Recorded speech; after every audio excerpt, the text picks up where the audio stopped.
नमस्कार विद्यार्थी मित्रांनो, मी प्रोफेसर हितेश सर. मागच्या लेक्चरमध्ये आपण हिस्ट्री या ठिकाणी डिस्कस केलं होतं. हिस्ट्रीचा पीवायक्यू डिस्कस केला होता. आपण आज एमपीएससी जी ग्रुप बी जी 2024 ची प्री झाली आहे त्यातला जिओग्राफी हा पेपर आपण डिस्कस करणार आहोत. ओके, तर बघा मित्रांनो, या ठिकाणी जो पहिला प्रश्न आपल्या समोर आहे बघा, की या ठिकाणी तुम्हाला घाट विचारलेले आहे.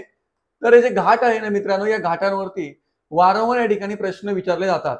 ओके, तर हे तुम्हाला माहिती पाहिजे की कुठला घाट हा कुठपर्यंत गेलेला आहे. हे जर तुम्हाला माहिती असेल तर या ठिकाणी तुमचा आन्सर येणं हे सोपं असतं. बघा मित्रांनो, की पहिलं घाट बघून घ्या की फोंडा आहे, माळशेज आहे, हनुमंती आणि थळ आहे. ओके, नंतर एरिया दिलाय बघा, मुंबई, नाशिक, कोल्हापूर, कुडाळ, ठाणे, अहमदनगर, कोल्हापूर, पणजी. बघा मित्रांनो, की या ठिकाणी तुम्हाला जर माहिती असेल की फोंडा जो घाट आहे, हा फोंडा घाट हा कोल्हापूर आणि पणजीच्या मध्ये येतो. हा गोव्याला जाताना हा घाट लागतो. ओके, तर बघा मित्रांनो, मी जर विचार केला की फोंडा अ च उत्तर 4, अ च उत्तर 4, तर बघा अ च उत्तर जर 4 आपण केलं, एक मिनिट बघा, अ च उत्तर आपण 4 केलं तर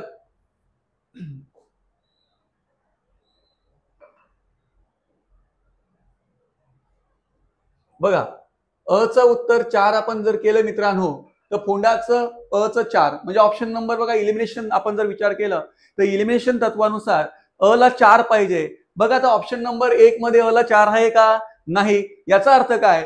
ऑप्शन हे तर रॉंग झालेला आहे. ओके, बघा, दुसऱ्याला आहे का? आहे. तिसऱ्याला आहे का? नाही. याचा अर्थ हे पण ऑप्शन रॉंग झालेला आहे.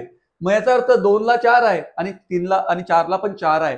याचा अर्थ काय? ऑप्शन एक तर उत्तर सेकंड आहे, एक तर उत्तर फोर्थ आहे. बघा मित्रांनो, आता यामध्ये आपण जर बघितलं तर थळ घाट जो असतो, या थळ घाटलाच कसारा घाट म्हणून सुद्धा ओळखला जातो. मुंबई आणि नाशिक मध्ये हा घाट येतो. यालाच या ठिकाणी आपण काय म्हणतो? थळ घाट. जसं तुम्ही पुणे आणि मुंबईचा जर विचार केला तर बोर नावाचा घाट आहे, ज्याला आपण बोर घाट या ठिकाणी म्हणतो. तर असे प्रश्न वारंवार विचारले जातात. जसं नाशिक आणि पुण्यामध्ये कुठला घाट येतो, तर ज्यामध्ये चंदनापुरी नावाचा घाट येतो. तर हे क्वेश्चन तुम्हाला विचारले जातात. अनुस्कुरा घाट रत्नागिरी आणि कोल्हापूरमध्ये अनुस्कुरा घाट येतो. तर असे प्रश्न तुम्हाला घाटावरती वारंवार विचारले जातात. बघा, जो वेळेला तुम्ही वारंवार या ठिकाणी रिपीट करणार त्यावेळेला क्वेश्चन तुम्हाला सॉल्व्ह होणं सोपं जातं. ओके, बघा मित्रांनो, की थर्ड घाट आपण विचार केला तर बघा, मुंबई नाशिक या ठिकाणी हा घाट येतो. म्हणजे ड चं उत्तर काय पाहिजे? 1. बघा, ड चं उत्तर 1 म्हणजे याचा आन्सर क्रमांक 4 आपला राईट आहे. याचा अर्थ मार्शेज कुठे आहे? तर मार्शेज हा चालू होतो कल्याण पासून तर नगर पर्यंत. त्यांना कल्याण शहर कुठे येतं? तर कल्याण शहर ठाणे डिस्ट्रिक्ट मध्ये येतं. म्हणून जो मार्शेज घाट आहे हा ठाणे आणि नगर यामध्ये येतो. तर हनुमंत घाट जर विचार केला तर कोल्हापूर आणि कुडाळ यामध्ये हा घाट येतो. याचा अर्थ ऑप्शन नंबर 4 हे आपलं राईट आन्सर असणार आहे. ओके, चल बघा पुढच्या प्रश्नाकडे जाऊया मित्रांनो आपण. तर पुढचा प्रश्न बघा जो आलाय, शंभू महादेव डोंगर रांगा या नद्यांच्या खोऱ्या दरम्यान टिंब पर्वत नदी आहे. बघा, याच्यासाठी तुम्हाला काही गोष्टी माहिती असायला पाहिजे. महाराष्ट्राचा मॅप जर तुमचा व्यवस्थित असेल तर या ठिकाणी तुमचं आन्सर हे लगेच येतं. बघा मित्रांनो, मी तुम्हाला काही महाराष्ट्राचा मॅप काढून दाखवतो या ठिकाणी. बघा, जर आपण या ठिकाणी विचार केला तर हा जो आहे विंध्य पर्वत.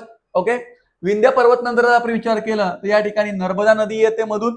ओके, त्यानंतर पुढचा आपण जर विचार केला तर नर्मदा नदीनंतर जर आपण विचार केला मित्रांनो, तर या ठिकाणी एक पर्वत आहे, ज्या पर्वतचं नाव आहे सातपुडा पर्वत.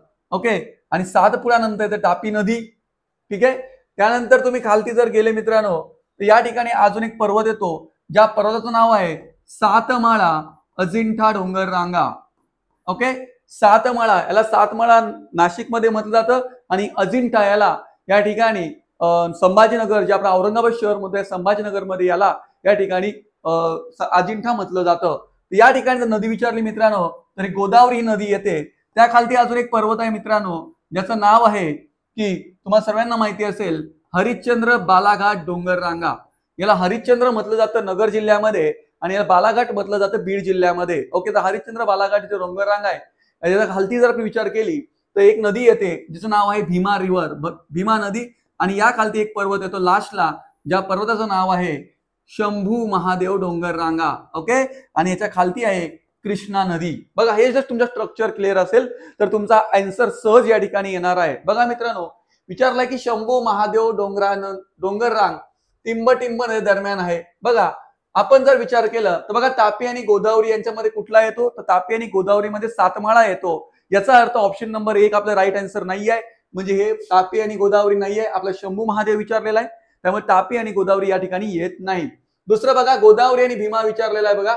तर गोदावरी आणि भीमा जर तुम्ही विचार केलं तर गोदावरी आणि भीमामध्ये येतो हरिश्चंद्र बालाघाट डोंगररांग, तर या ठिकाणी हे आन्सर पण आपलं येत नाही.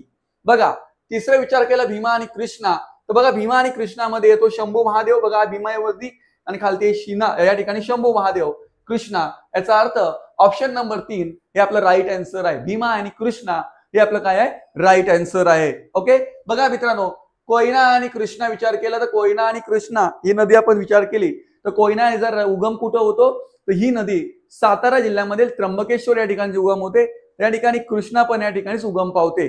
ठीक आहे, बघा पुढच्या प्रश्नाकडे जाऊया मित्रांनो आपण.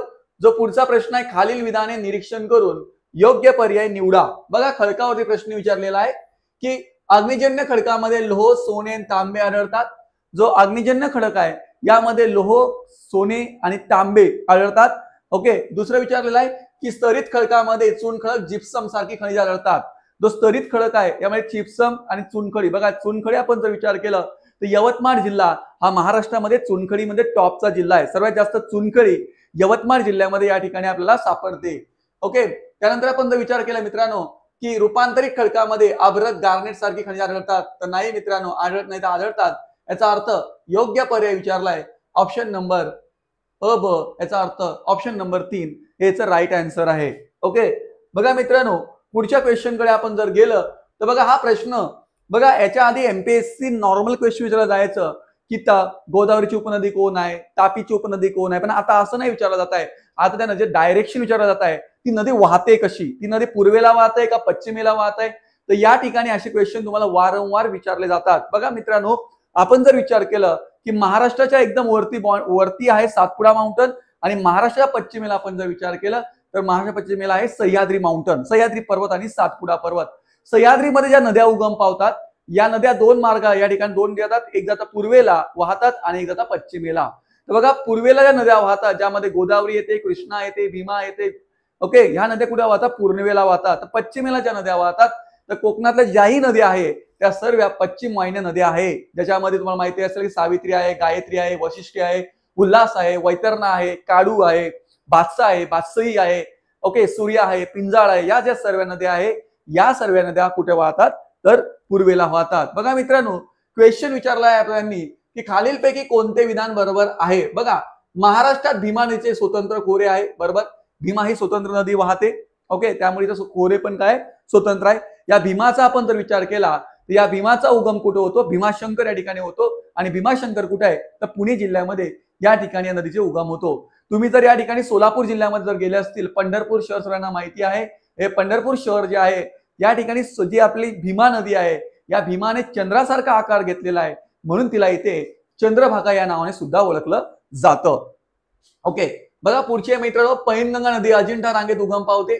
तर बरोबर आहे, ही जे पैनगंगा नदी आपण विचार केला तर ही अमरावतीचा जो मेळघाटचा एरिया आहे या मेळघाटच्या एरियामध्ये अजिंठा या ठिकाणी जे अजिंठा रांग आहे इथे ही नदी उगम होते. ओके, त्यामुळे ऑप्शन नंबर 2 पण या ठिकाणी बरोबर आहे. बघा तिसरा आहे मांजरा नदी कृष्णेची उपनदी आहे, तर चूक आहे मित्रांनो.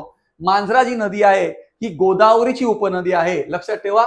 मांजरा ही नदी आहे ही गोदावरी या नदीची उपनदी आहे आणि गोदावरी आपण जर विचार केला तर या गोदावरीचा उगम कुठे होतो तुम्हाला सर्वांना माहिती असेल की त्र्यंबकेश्वर जे आहे नाशिक जिल्ह्याचे त्र्यंबकेश्वर या ठिकाणी 1067 मीटर उंचीवरती ही नदी उगम पावते.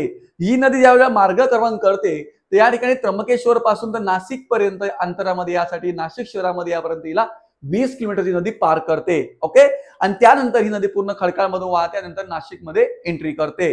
ओके, या ठिकाणी आपण जर विचार केला तर ही जी मांजरा नदी आहे या मांजरा नदीचा उगम कुठं होतो तर ही नदी उगम पावते बीड जिल्ह्यामध्ये आणि बीड मध्ये कुठे उगम पावते तर पाटोद नावाचा एक तालुका आहे, या पाटोदामध्ये ही नदी उगम पावते. बघा तुम्ही जर महाराष्ट्राचा मॅप जर बघितला असेल तर मांजरा हे बीड मध्ये आणि बीड कुठे नाशिकच्या खालती येतं. मग जर खालतून विचार केला तर ही दक्षिण बाजूने गोदावरीला मिळायला पाहिजे, कारण बघा जर तुम्ही अशी गोदावरी जर इथे नाशिकला विचार केलं, ओके, आणि या साईडला तुमचं बीड येतं, जर गोदावरी जर अशी वाहत आहे एक्झाम्पल, ओके, पूर्वेला वाहते आहे तर हिला या ठिकाणी ही जे मांजरा आहे ही तिला अशी मिळायला पाहिजे आणि ओके खालती आहे सिंदफणा ही सिंधफणा पण तिला अशी मिळायला पाहिजे. बघा दुसरा प्रश्न आहे, सिंधफणा नदी ही गोदावरीच्या उत्तरेकडील नदी आहे. बघा मित्रांनो, इथे उत्तर शब्द वापरलाय, ही उत्तरेकडील नाही आहे, तर ही दक्षिणेकडील आहे. बघा प्रश्न खूप सोपे आहे, फक्त ते तुम्हाला फिरवताय. ओके, म्हणजे याच्या आधी जे क्वेश्चन होते वरच्या वर, आता असे क्वेश्चन विचारले जात नाही आहे. आता थोडेसे ट्रिकी क्वेश्चन विचारले जात आहे, आणि ज्याची कन्सेप्ट क्लिअर त्याला हे आन्सर क्लिअर होणार आहे. याचा अर्थ सी आणि डी चुकलेला आहे, म्हणजे ए आणि बी बरोबर आहे. ऑप्शन नंबर 1 हे या प्रश्नाचा राईट आन्सर असणार आहे. ओके, पुढचा प्रश्न बघा मित्रांनो, महाराष्ट्रामध्ये 1960 2020 मधील एकूण प्रशासकीय विभाग अनुक्रमे किती आहे? बघा आपण जर विचार केला मित्रांनो, तर आपला प्रशासकीय विभाग पहिल्यांदा 4 हे प्रशासकीय विभाग होते.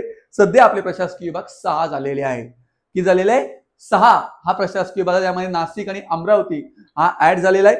याच्या आधी नागपूर एक होता, त्यानंतर एक मराठवाडा होता, कोकण होता आणि पुणे प्रशासकीय विभाग होता. सध्या अमरावती आणि नाशिक ऍड झाला, त्यामुळे प्रशासकीय संख्या किती झाल्या तर 6. म्हणजे पहिले 4 होत्या, नंतर झाल्या 6. मग ऑप्शन नंबर कुठे दिसतंय आपल्याला? ऑप्शन नंबर 2 मध्ये दिसतंय की 4 होत्या, नंतर झालेल्या 6. ओके, बघा मित्रांनो, पुढचा प्रश्न आपल्याला विचारलाय की मृदा या टॉपिकवर विचारलेला आहे. बघा मित्रांनो, की महाराष्ट्र आपण जर विचार केला तर 90% जो भाग आहे महाराष्ट्राचा हा बेसॉल्ट या खडकापासून बनलेला आहे. बेसॉल्ट या खडकापासून बनलेला आहे. 10% जो भाग आहे तर या ठिकाणी बाकीच्या बनलेला आहे, पण 90% महाराष्ट्र बेसॉल्ट या खडकाने बनले आहे. बघा मित्रांनो, आता काळी कापसाची मृदा, ज्या ठिकाणी बघा काळी मृदा अशी असते की ही मृदा पाणी जास्त शोषून ठेवते. ओके, आणि जास्त पाणी शोषून ठेवल्यामुळे या मृदेमध्ये जे पीक घेतलं जातं, ज्यामध्ये केळी पीक घेतलं जातं, यामध्ये कापूस पीक घेतलं जातं. बघा तुम्हाला केळी आणि कापूस कळत असेल की केळी विचारलं जळगाव जिल्ह्यामध्ये केळी फेमस आहे, कापूस विचारलं तर अमरावती जिल्ह्यामध्ये कापूस जास्त घेतला जातो. त्याच्यामुळे काळी मृदा, याला आपण काळी कापसाची मृदा पण म्हटली जाते. ओके, पण बघा मित्रांनो, तर या ठिकाणी काळी मृदा कुठे सापडते तर बघा महाराष्ट्राच्या पठार, म्हणजे ऑप्शन नंबर 3 अ चं उत्तर 3. अ चं उत्तर 3 कुठे आहे? बघा ऑप्शन नंबर 1 आणि ऑप्शन नंबर 2. बघा 3 आणि 4 या ठिकाणी रॉंग झालेली आहे. जांभळी मृदा, बघा तुम्हाला सर्वांना माहिती आहे की जांभळी जी मृदा आहे कोकणामध्ये सापडते, आणि कोकणामध्ये विशेषतः रत्नागिरी आणि सिंधुदुर्ग या जिल्ह्याच्या पट्ट्यामध्ये ही मृदा सापडते. बघा या जांभळ्या मृदेमध्ये बॉक्साईट नावाचा घटक सापडतो. एमपीएससीने किती वेळा काय प्रश्न विचारलाय की बॉक्साईट सापडतो कुठं? तर बॉक्साईट सापडतो कुठं? जांभळ्या मृदेमध्ये. आणि जांभळी मृदा कुठे सापडते? कोकणच्या पट्ट्यामध्ये. तर बघा मित्रांनो, की कोकण कुठे आहे आपल्याला? बघा ब चं उत्तर 1. ब चं उत्तर 1 ऑप्शन मिळाला तुम्हाला. ऑप्शन नंबर 2 याचं राईट असणार आहे. ओके, तांबडी मृदा सापडते विदर्भामध्ये. तांबडी मृदा सापडते कुठं? विदर्भ. व विदर्भातला कुठला एरिया? पूर्व विदर्भ. मग पूर्व विदर्भामध्ये कोण? भंडारा, गोंदिया, चंद्रपूर, गडचिरोली, नागपूर हा जो एरिया आहे, या एरियामध्ये कुठली मृदा सापडते? तर या ठिकाणी तांबडी मृदा सापडते. तर बघा तांबडी मृदा पूर्व विदर्भ, मग राहिली का भरत मृदा सह्याद्रीच्या पर्वताच्या भागामध्ये आढळतात. ऑप्शन नंबर 2 हे या प्रश्नाचं राईट आन्सर असणार आहे. ओके, पुढच्या प्रश्नाकडे आपण जर गेलो मित्रांनो, तर बघा कोणत्या 2 नद्यांच्या दरम्यान प्रदेशाला पंजाब हिमालय असे म्हणतात? बघा तर बघा सिंधू सतलज, चिनाब यमुना, सतलज गंगा, काली तिस्ता. ओके, त्याचं उत्तर आहे सिंधू आणि सतलज. ओके, पंजाब हिमालया या ठिकाणी येतो. पंजाब हिमालया, कुमाऊ हिमालया, काश्मीर हिमालया, मध्य हिमालया, बृहद हिमालय हे प्रकार आहे. ओके, तर या ठिकाणी पंजाब हिमालय कुठे येतो? तर सिंधू आणि सतलज या नद्यामध्ये हा प्रदेश येतो. ओके, बघा मित्रांनो, हा प्रश्न विचारलेला आहे, पश्चिम आणि वायव्य भागामध्ये अतिउष्ण कोरडे धुळीच्या वेगाने वाहणाऱ्या वाऱ्यांना काय म्हटलं जातं? बघा पश्चिम आणि वायव्य जो भारत आहे महाराष्ट्राचा, या एरियामध्ये भारताचा या एरियामध्ये कुठले वारे वाहतात? बघा मित्रांनो, तर या ठिकाणी दिलाय नॉर्वेस्ट वारे. हे नॉर्वेस्ट इंडियात वाढतच नाही. ओके, नंतर कालबैसासारखी, बघा कालबैसासारखी जो वारे आहे, हे कालबैसासारखी वारे कोकणामध्ये वाहतात. ओके, त्यामुळे हे पण येत नाही. बघा त्यानंतर चहा वारे तर आपण ऐकलेच नाहीये. ओके, मग उत्तर काय? ऑप्शन नंबर 2 लू वारे याला या ठिकाणी म्हटलं जातं. हे उत्तर भारतामध्ये मोठ्या प्रमाणामध्ये हे वारे वाहतात. धुळीचे वारे या ठिकाणी म्हटलं जातात. बघा स्वामीनाथन आयोगाचा प्रश्न विचारलेला आहे. बघा 1970च्या स्वामीनाथन व्याख्येनुसार भारतातील कोरडवाहू शेती म्हणजे ज्या ठिकाणी सरासरी वार्षिक पर्जन्य किती पडतं? बघा कोरडवाहू शब्द विचारला, याचा अर्थ पाऊस तिथे कमी पाहिजे. जास्त पाऊस त्या ठिकाणी असेल तरी कोरडवाहू शेती म्हटलं जात नाही. बघा 100 सेंटीमीटर पेक्षा जास्त ऑफकोर्स नाही.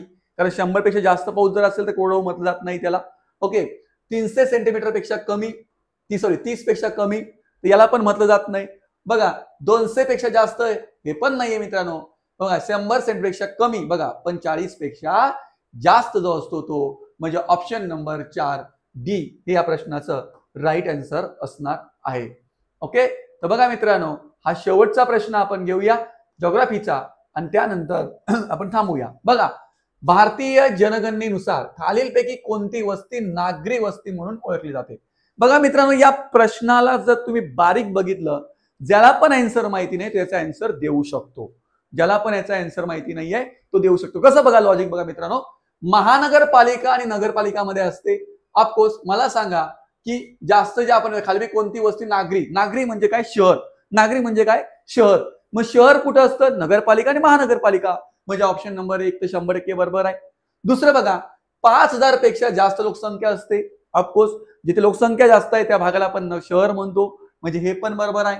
तिसरं आहे 50% लोक बिगर शेतीवर काम करतात. मला सांगा शहरामध्ये 50% लोक पुढे कृषीवर काम करतात का? तुम्ही मुंबईत जा, तुम्ही पुण्यात जा, तुम्ही नाशिकमध्ये जा, तुम्ही नागपूरमध्ये जा, 50% लोक शेतीवर आहे का इथे? नाही. इथे जवळजवळ 70 ते 75% लोक ही नोकरी करतात आणि 25% लोक काय करतात? या ठिकाणी शेती करतात. म्हणून या ठिकाणी या प्रश्नाचं उत्तर जे आहे हे सी रॉंग झालेलं आहे. म्हणजे सी जर आपण रॉंग पकडलं मित्रांनो तर बघा मी सी पकडतोय रॉंग, याचा अर्थ ऑप्शन नंबर 1 मध्ये पण आहे हे पण रॉंग झालं, 2 मध्ये पण आहे हे पण रॉंग झालं, ऑल पण येऊ शकत नाही हे पण रॉंग झालं. ऑप्शन नंबर 3 हे या प्रश्नाचं राईट आन्सर असणार मित्रांनो. तर बघा मित्रांनो असे प्रश्न आपण या ठिकाणी सॉल्व्ह केलेले आहे. पेपर हा सोपा असतो, फक्त लॉजिक या ठिकाणी महत्वाचं आहे. आणि बघा भरपूर मुलं बोलतात की सर मी खूप अभ्यास केला, मी 10 वर्ष अभ्यास केला, 5 वर्ष अभ्यास केला, पण मला पोस्ट मिळाली नाही. पोस्ट का नाही मिळत हो? कारण तुम्ही लॉजिक क्लिअर नाही केलं, तुम्ही रट्टा व्हायला. रट्टा जर केरणं असेल तर एक्झाम क्वालिफाय होत नाही. त्यासाठी आपल्याला कन्सेप्ट खूप महत्वाचे आहे. जेवढ्या तुमच्या कन्सेप्ट क्लिअर होतील तेवढा तुमचा स्कोर या ठिकाणी जास्तीत जास्त वाढेल. ओके, तर मित्रांनो मी या ठिकाणी थांबतो. तुम्हाला माझा व्हिडिओ कसा वाटला तुम्हाला जर माझा व्हिडिओ आवडला असेल या ठिकाणी शेअर आणि कमेंट करा. तर धन्यवाद मित्रांनो.